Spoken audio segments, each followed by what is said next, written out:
Ya, materinya itu diambil dari bukunya Thomas, subtopik 3.6 tentang aturan rantai. Mungkin sebagian besar di antara kalian juga sudah pernah mendapatkan materi ini di SMA. Kita akan mengulang dan memahami konsepnya secara detail gitu ya. Sebelum ke aturan rantai sendiri itu seperti apa, kita akan mengingat tentang fungsi komposisi dan seperti apa turunannya itu ya. Masih ingat kalau kita punya suatu fungsi, misalnya y itu sama dengan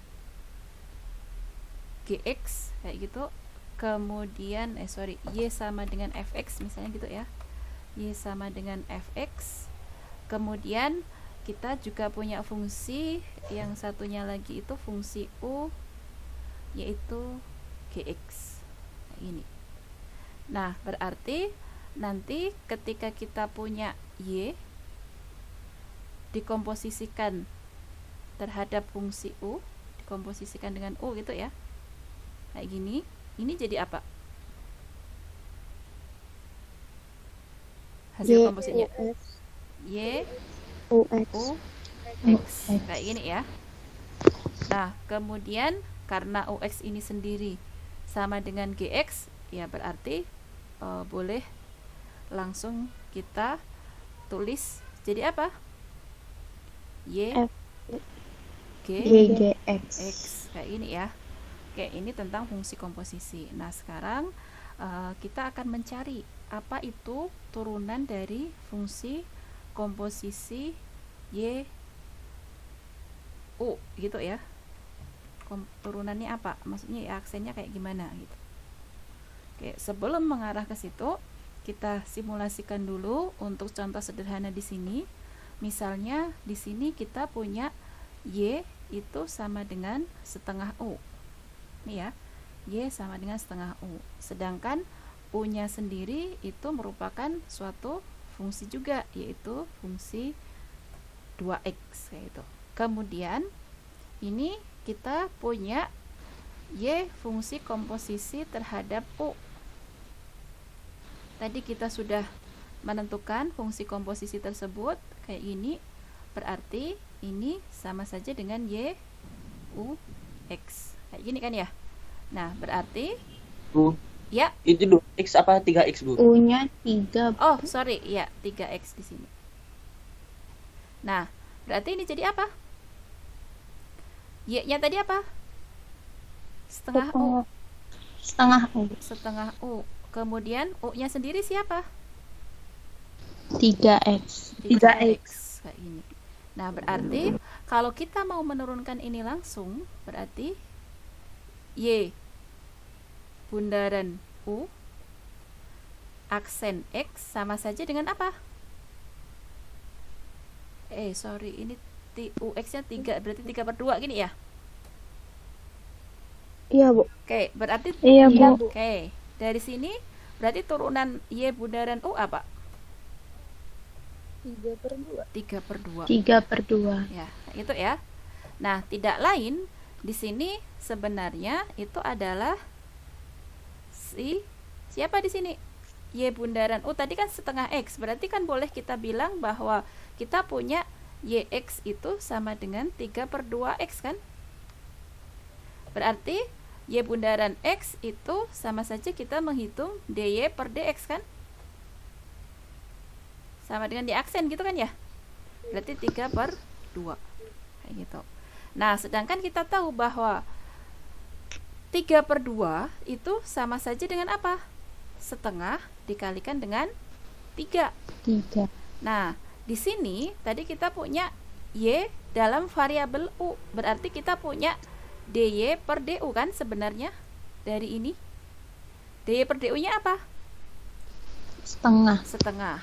Kemudian dari sini kita punya du per dx. Du per dx-nya siapa? 3. Nah, berarti dari sini kita bisa mengatakan bahwa setengah ini siapa? dy per du. dy per du. Kemudian 3-nya siapa? du per dx. Ya, du per dx.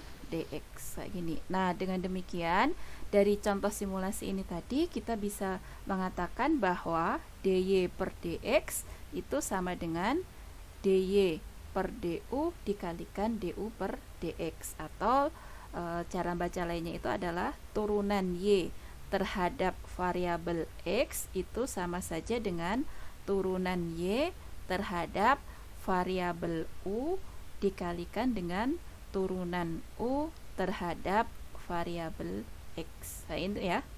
Nah, ini adalah turunan dari fungsi komposisi y bundaran ux tadi. Kayak gitu ya. Paham sampai sini? Paham, Bu. Oke. Lanjut di contoh 1.1.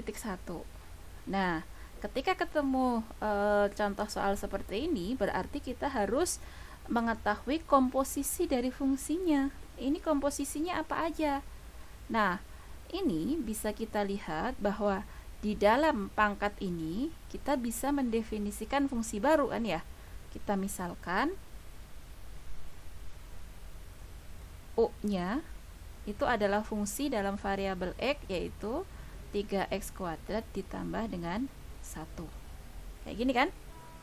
Nah, berarti dari sini kita punya apa? Y-nya Y. sama dengan u kuadrat. Kuadrat. Itu kan ya? Nah, berarti tadi kalau kita mau menentukan dy per dx, berarti kalau kita perhatikan di sini yu sendiri itu adalah y bundaran u kan? Iya enggak? Iya, Bu. Nah, ini jadinya apa? Y u x. Kayak gini kan?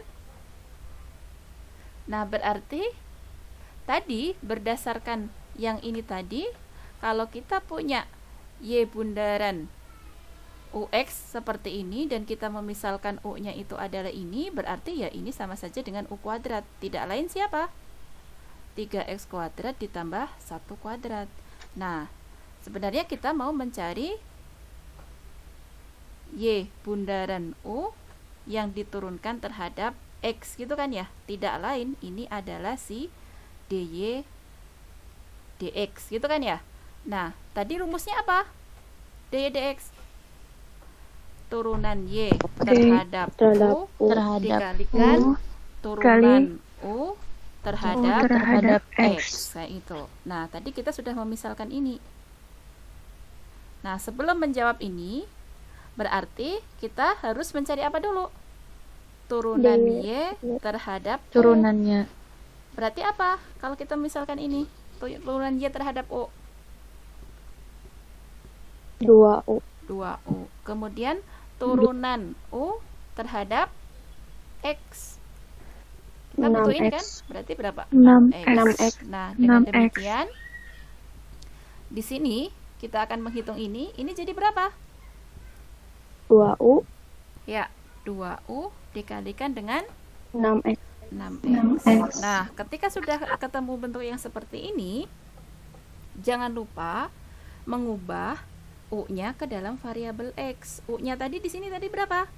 3x kuadrat plus 1. Ya, berarti ini 2 dikalikan dengan 3x kuadrat ditambah 1 dikalikan 6x. Tidak lain berapa ini? 6x kuadrat. Ya, 12x dikalikan 3x kuadrat ditambah 1. Gini kan ya? Ya enggak? Iya, Bu. Tapi ikut dikali sama 2, Bu. Iya, Bu. Kenapa? Namanya ikut dikali sama 2. Ya kan ini perkalian. 2u dikalikan dengan 6x kan ini. Bukannya, oh iya ya. Ya. Oke. Atau kalau mau disederhanakan lagi, ini jadi apa sederhananya? 4. Ya. Atau kita bisa sederhanakan dy per dx itu kita sederhanakan dari sini. Berarti berapa itu? 36 x pangkat 3 ditambah 12x gitu kan ya. Ya, Bu. Ya, oke, silakan Bu. kalau ada yang mau ditanyakan.